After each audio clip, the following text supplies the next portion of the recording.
A mass is dropped from a height h onto a floor with a coefficient of restitution e.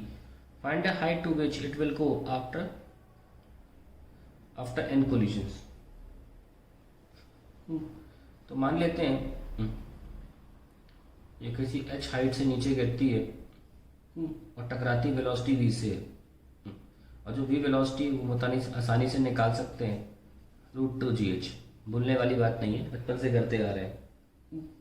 अब जब ये उठेगी तो ये इस वेलोसिटी से नहीं उठ सकती क्योंकि कोएफिशिएंट ऑफ रेस्टिट्यूशन दे रखा है। कोएफिशिएंट ऑफ रेस्टिट्यूशन होता है velocity of approach separation upon velocity of approach. यहाँ पे दो बॉडीज है, तो ग्राउंड और खुद बॉल।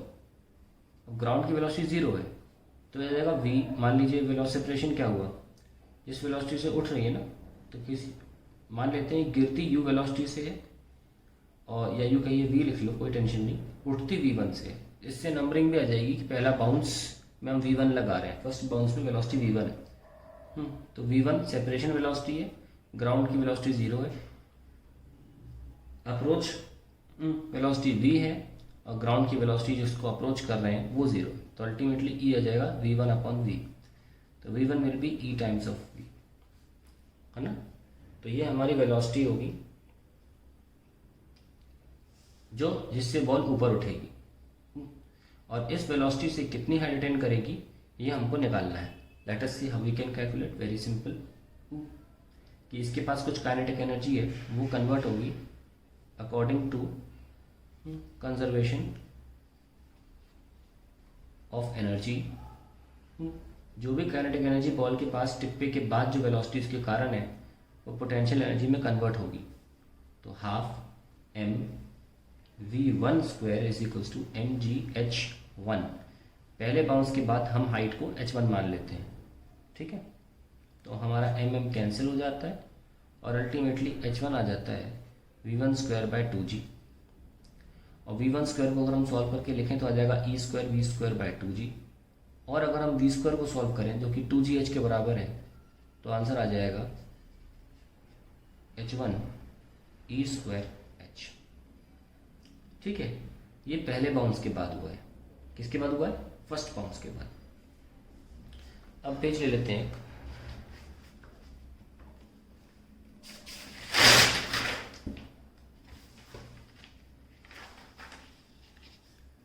ये बॉल गिरी थी, ये पहला बाउंस था, ये h हाइट से गिरी, एक पर्टिकुलर हाइट h1 तक गया ये। अब फिर ये वापस आएगा, यस और नो। टिप्पे के बाद ये फिर ऊपर उठेगा, पहले v1 वेलोसिटी से उठा था, अब इस बार और कम वेलोसिटी से ऊपर उठेगा v2। और हमेशा जो e होता है वो बाद की वेलोसिटी अपॉन पहले की वेलोसिटी के बराबर होता है। यानी कि इस बार e2 हो जाएगा ev1, और खुद v1 क्या था?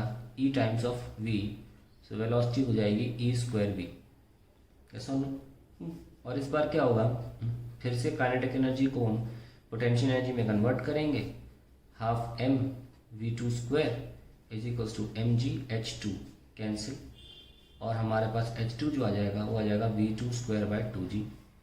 And then we will kept v2 square as e square v का square upon 2g, and we have e power 4 and v square is 2gh upon 2g। ठीक है, so what do we get down? e power 4 into h मिल जाता। या हम एक तरह से ऐसे भी लिख सकते हैं कि e स्क्वायर का स्क्वायर h। सो अल्टीमेटली हमें ट्रेंड्स वन में आ गया।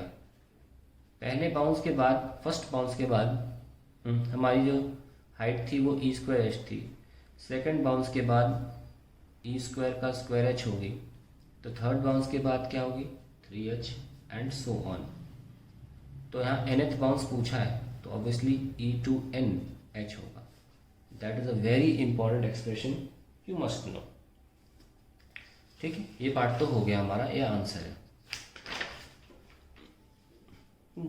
फिर पूछा है the velocity after n collisions with the floor. ये भी हमारा लगे हाथ हो चुका है, देख लो। पहली जो वेलोसिटी थी उसकी वेलोसिटी ev थी, दूसरी वेलोसिटी जो आई वो आई e स्क्वायर v। तो ऑब्वियसली nth कोलिजन के बाद वेलोसिटी आएगी e n v। ये भी हो गया हमारा आंसर। और लास्ट पार्ट जो पूछा गया है, the time taken till the nth collision. अब टाइम निकालना है हमें, वो कैसे निकालना? देखो पहला टाइम तो यही है नीचे गिरने का। सबसे पहले है टाइम जो होगा वो फर्स्ट टाइम है, first time of free fall over a height h, और उसके बाद टाइम फॉर n बाउंसेस। फिर बाउंसेस की बात चालू होगी, लेकिन पहले जो टाइम ऐड हो तो वो टाइम पहले निकाल लेते हैं। सबसे पहले टाइम को हम कोई सफिक्स नहीं रखेंगे, सफिक्स सिर्फ उसमें लगाएंगे बाउंसेस में, कन्फ्यूजन ना हो। ये हमको पता है 2h/g होता है, ठीक है। कैसे पता? जब कोई चीज़ की हाइट से गिरती है तो h बराबर हाफ GT² रखते हो ना, इनिशियल वेलोसिटी तो 0 है, तो टाइम क्या हुआ 2h/g। ये सब डायरेक्ट पता होना चाहिए। खैर ये तो टाइम हो गया। अब बात ये आती है कि एक बार ये बॉडी नीचे चली गई यहाँ पर, जिसमें टाइम लग गया 2h/g, अगली बार जो बॉडी ऊपर उठेगी तो उसमें टाइम कितना लगेगा? मान लेते हैं t1, तो उतने टाइम में नीचे भी आएगी, है ना, क्योंकि फ्रिक्शन तो है नहीं एयर का, तो जितना टाइम ऊपर जाने में लगेगा उतना नीचे आने में लगेगा। तो t1 हो गया, तो ये पहले बाउंस में टाइम लगेगा 2t1। सिमिलरली दूसरे बाउंस में जो कम हाइट तक जाएगा उसमें टाइम लगेगा 2t2, और तीसरे बाउंस में 2t3। और हम इसको ट्रेंड बना सकते हैं टोटल टाइम में, t + 2t1 + 2t2 end up to 2tn। Yes और नो? और चाहे तो 2 कॉमन ले सकते हैं, फिर t1 + t2 बड़े आराम से हम यहाँ पे ये लिख सकते हैं। तो चीज़ों को आसान करना ज़्यादा सही रहता है। चीज़ों को आसान कर लें तो फिर कॉम्प्लेक्स नहीं लगता कोई क्वेश्चन। हमें क्या करना है, t1 निकालना है। भाई जब t तुम्हारा 2h/g है और जिसमें हाइट h थी, तो इस बार ये ऊपर जाना छोड़ो, ऊपर जाने का इजी बेटर होता है नीचे जाना के लिखो। तो t1 क्या लिखोगे? बहुत सिंपल सी बात है, अगर t 2h/g अगर h हाइट से गिर रहा है कोई चीज़, तो t1 h1 हाइट से गिर रहा है, तो लिखोगे 2h1/g, है ना। ये सब नो। और t2 क्या हो जाएगा 2h2/g। वेरी सिंपल, क्लीन हो गया, है ना। तो अब इसमें हमें h1 h2 का कुछ रिलेशन भी है h के साथ, देख लो h1 e²h, यही सॉल्व कर लो, इजी पड़ेगा। 2/g और h1 हो जाएगा e²h। ये सब नो, तो ये बाहर आ जाएगा e2h/g।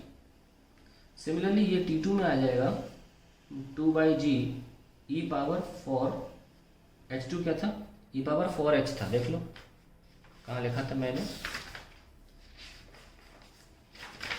यहाँ पे लिखा था, दिखा देता हूँ आपको। हाँ कर रहा था मैं, ये रहा, सॉरी इसी पेज में था। h2 देखो e⁴h है ना, ये देखो बस वहाँ पुट कर दो, तो यहाँ बाहर तो e² आएगा ना। तो ये देखिए, आप देख सकते हैं कि ये टर्म हमेशा सेम रहेगा, है ना। तो इसको थोड़ी देर के लिए 2h/g को थोड़ी देर के लिए है, वो तो ऑलरेडी t के बराबर है, तो t + 2 t1 will become t1 दो क्या, ये जो t छोटे t के बराबर है ना, t1 will become et, sorry et, और ये e²t, ये sir no, t2 will become e²t, क्योंकि इसको t बोला गया है, plus t3 will become e³ and so on, और finally we can write e and t। ये लीजिए, तो we have t + 2t common ले लिया, और e + e² up to e⁴n, ये हमारे पास आ गया। अब ये क्या है, nth टर्म्स हैं, तो इसकी जीपी बना लो, क्योंकि ये कॉमन रेशियो ई आ रहा है ना, कॉमन रेशियो जो है वो ई आ रहा है। तो कैसे निकालते हैं sum of GP? First term 1 minus, क्योंकि ई <1 होता है ना, तो <1 के लिए 1 माइनस लिखते हैं, 1 minus common ratio power n upon 1 minus common ratio, ये तो लिखते हैं। तो यहाँ पे आप फाइनली एक्सप्रेशन लिख सकते हैं t plus 2t e 1 minus e power n और 1 माइनस ई, ये आपका एक्सप्रेशन आ गया। फिर आप इसमें से चाहे कॉमन ले लें, 1 प्लस 2 ई 1 minus e power n upon 1 minus ई, तो ये आपका फाइनल आंसर आ जाता है। ठीक है, हम इसको टी जो हमने लिखा था टी 1 प्लस 2 ई 1 minus e power n upon 1 minus ई ऐसे लिख लिया था। तो हम इसमें क्या कर सकते हैं, एक लाइन हमें और लिखनी चाहिए कि हम सिर्फ h के फॉर्म में लिखें, क्योंकि हमें पूरे सवाल में सिर्फ यही एक लेटर गिवन है, छोटा h। तो हमें इसको ऐसे करना चाहिए 1 minus power n upon 1 minus E, that is the end of the derivations. लेकिन हम इसमें एक डेरिवेशन और जोड़ रहे हैं, इंपॉर्टेंट है, total distance travelled, distance travelled by ball in n collisions, ये भी इंपॉर्टेंट है। कैसे करें, पहला डिस्टेंस तो h है ही, पर उसके बाद सारे डिस्टेंसेस 2h है ना, 2h1 यहाँ पे होगा, 2h थोड़ा कम, 2h2 2h3 and so on. Distance है, डिस्प्लेसमेंट नहीं है, डिस्प्लेसमेंट तो फिर सिर्फ h होगा, बॉल अल्टीमेटली ऊपर थी, बाद में अल्टीमेटली एकदम नीचे आ जाएगी, डिस्टेंस पूछ रहा हूँ। तो total distance h capital H ले लें तो h plus 2h1 plus 2h2 end up to 2hn। हमको पता है कि 2 कॉमन ले सकते हैं, और h1 क्या था, e square h e power 4h and so on e power 2nh। तो यहाँ पे भी हम h कॉमन ले सकते हैं पूरी तरीके से, 1 प्लस 2 अंदर बचता है e square plus e power 4 up to e power 2n, ये आपका एक्सप्रेशन आ जाता है। और फाइनली आप इसमें जीपी लगा सकते हो, 1 plus 2 first term 1 minus E R N upon 1 minus R, तो ये आपका एक्सप्रेशन फाइनली टोटल हाइट के लिए भी टोटल डिस्टेंस ट्रैवल्ड के लिए भी आ जाता है। ठीक से लिख लेते हैं, ठीक से लिखा ही हुआ है, 1 plus 2 E square 1 minus E 2n upon 1 minus E square, that is the answer to the question। ठीक है।